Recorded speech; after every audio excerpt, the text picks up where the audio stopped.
Talk my shit.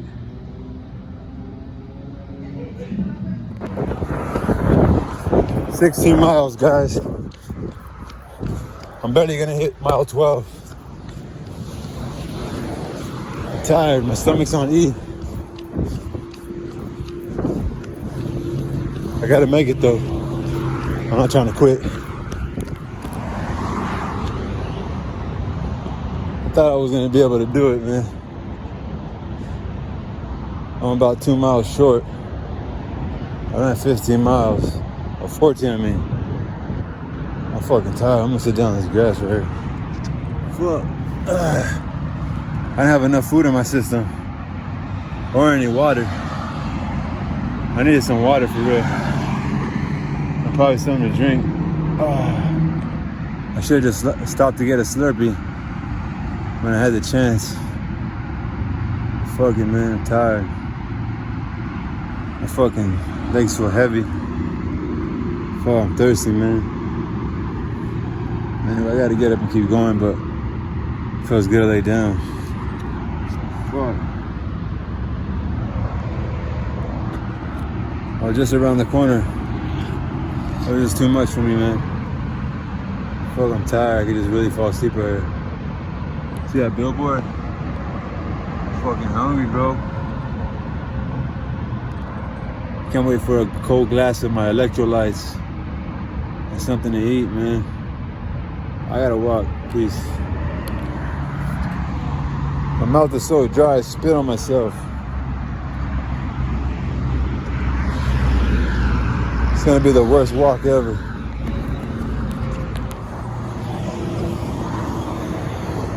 I don't know what's worse. Being this thirsty, my legs this tired, and walking home, or getting a tattoo. Right now, because I feel like shit, I'm tired and I'm thirsty. I want to say this is worse than getting a tattoo. Being dehydrated and exhausted at the same time. I think it's worse than a tattoo. I'm like looking around for water. I'm even contemplating drinking somebody's water hose, even if they say something. I'm like, fuck you, I'm thirsty.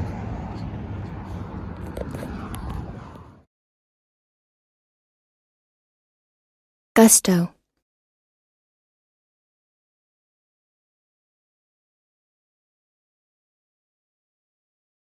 Stupefy. Preferential. So I have 2 more long days today. I mean, today's Wednesday. Yeah, it's Wednesday. So I'm off Saturday and Sunday. My daughter's birthday's coming up. Just finished my English class. I enjoy it, man. When you think about writing, there is a structure to it, but a lot of it has to do with your, not necessarily motivation, but your interest in what you're writing about. A lot of it is effort. I'm even reading it right now in my Psychology 112. You know, right now we're working on like infancy, prenatal development, the child at birth, their motor skills, their fine motor skills, their hearing, their seeing, their vision, their perception, and their sensory, their senses. And so the person who wrote the book obviously gets all these ideas from other doctors and therapists and child development people. But what keeps standing out to me is the practice of it, the practice of interacting with your child and like showing them, teaching them how to grab things and teaching them how to walk or talking to them. You have examples of Jeannie, this girl. She was actually from California where her dad, she was kept in a room, fucked up. The dads were fucked up, and at 13 years old, she was like a fucking 5-year-old, she didn't know how to speak. And although she did build a vocabulary bank, like she started learning words, she was unable to put them into grammar, into actual communication, like sentences, today is a cold day and the sky is blue. like her thoughts, and it wasn't that she couldn't do it, is that either she just didn't know because it was never taught to her, or she just, and I believe, just that whatever fucked up shit she went through, there was like a lack of self-belief, like a lack of practice there too. It wasn't just,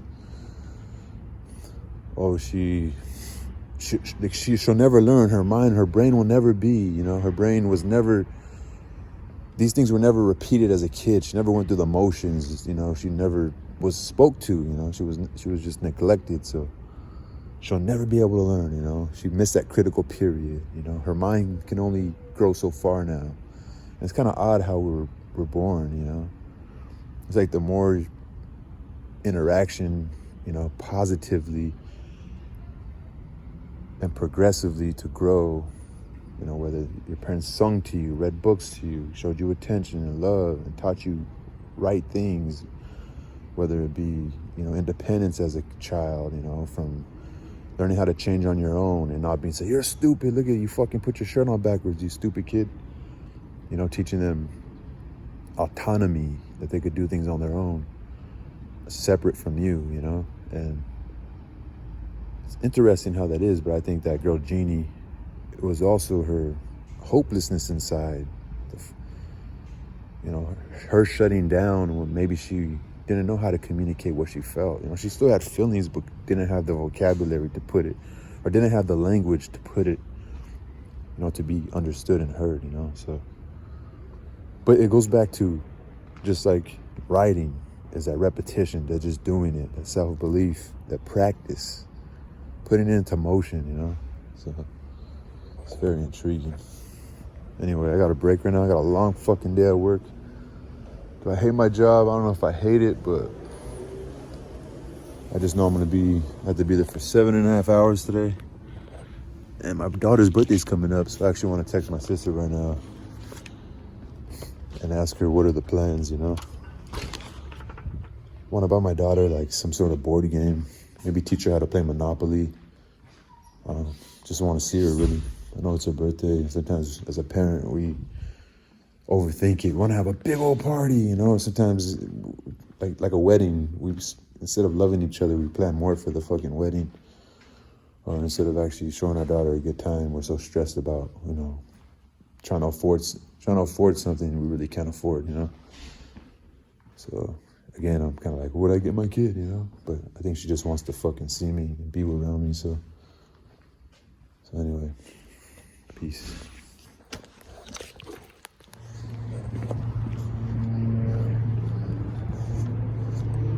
I was gonna say something funny, but they do a lot of fucking in college, man. Everywhere I go, I see like someone in the corner kissing, or someone walking someone to class kissing. I can only imagine at university when you're living there. That's why you go on porn sites, you see fucking orgies in college, etc. A lot of money being made now on OnlyFans. Made me think, man, they should have a college where they mostly encourage like middle-aged people to go, from like 30 to 40. You know what I mean? I don't know. Sometimes I feel uncomfortable being here. I'm the uncle, the young uncle of your fucking dad who has a young uncle. You know what I mean? But yeah, definitely it should be like a college where it's more encouraged that there's older people there. Which I think night school's probably like that. Or like night classes, because people work during the day. That's pretty much all I had to say. Off to work. So I thought I was gonna have a quiz today, but my teacher extended it till tomorrow at 12 o'clock, I think.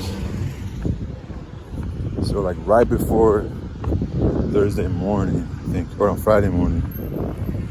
It's 11:59 Thursday night, so which is tomorrow. And yeah, my stomach was growling in class. I become known in the computer lab where I go to. I just walk in there and grab snacks and just bounce.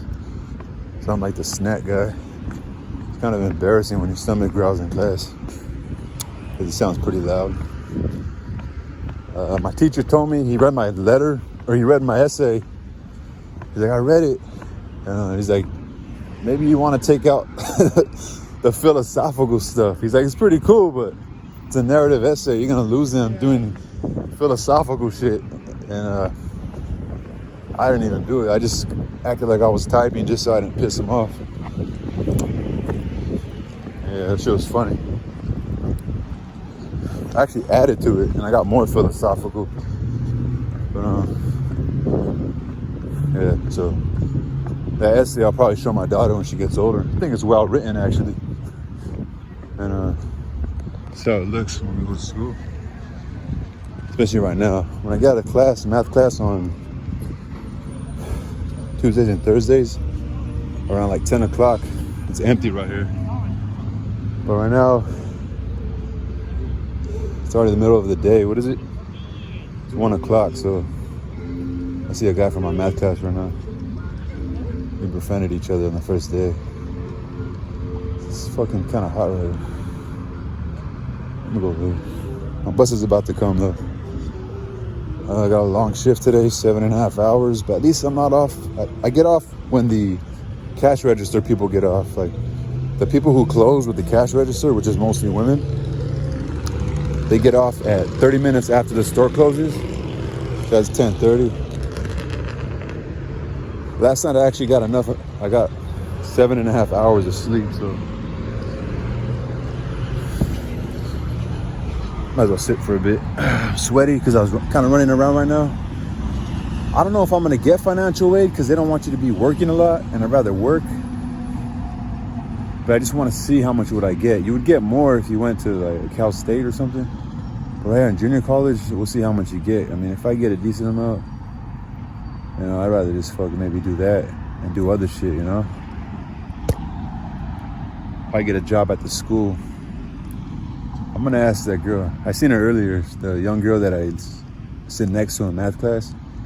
It's funny, I seen her like talking for a long time with the young boy, or young, whatever, her peer. And then I seen when they were parting ways, they like, you could tell she's like, she wants a guy's attention, or she like, I don't know, maybe he just wants to date or something. You can kind of just tell, you know, I'm smart, I'm older. And then, like, he just stuck out his hand, like, dapped her up. I'm like, bro, give her a hug, bro. She was funny. I'm gonna tell her tomorrow. But she has a job at school, so I'm gonna ask her, like, do you only work a little bit of hours? Because that's what, like, that's the maximum with your financial aid. See what she says. So I had to go fill out a couple papers with that. I'm gonna still work though. We'll just see if I could get something, even if it's a little bit, while I work, you know, because they're gonna be cutting my hours. They kind of did cut my hours. They already fill out the schedule 3 weeks in advance. So like my new schedule coming up, which is like at the end of the month, got like 14 hours. I mean, that's cool for me, I guess. Fuck, but my bus is actually right there. I always let the little ass students go first. But so today was chill, you know. I feel like I'm caught up with psychology. I did my homework yesterday, and in class he let everybody do their homework, but I already had it finished. So he's like a little trickster. Like he won't put a due date. He'll just throw the homework assignment out there. So you got to kind of figure the guy out. And I figured that if he has a homework assignment, it's gonna be due the next time you come to class. So I'm actually surprised that he's making the quiz due tomorrow night. As opposed, so I was gonna do it right now at Starbucks, even though I haven't read the whole chapter. I was just gonna find it as I'm doing the test, go through my book, open book test, just figure it out there. Man, you'd be surprised how provocative a lot of these young girls dress. Dude, some of them dress like fucking going to a party or something. It's just funny. I'm on the bus, so it's kind of loud. Right now, when I went to the financial aid office, right next to it, there's an office for undocumented students. And they have pictures of all the ones that have like gotten accepted to university. And there's this older Spanish-speaking woman, you know, just by looking at her, you can tell she probably speaks mostly Spanish. And she's, I don't know what you call them, the pennants. You know those little things like in sports, you had it in your room hung up. It's like a flag pennant. And she has it. And out of all the young students, most of them are like Cal State, Santa Barbara, like UC schools. And she's holding up a pennant where she's going to UC Berkeley. Like, So I want to go back to that office, actually. I just reminded myself. I want to go back to that office and ask the people who work in there, like, what did you go to Berkeley for? I want to go somewhere like that, like Berkeley, I don't know, Stanford, somewhere dope, you know? If she did it, I could do it, so.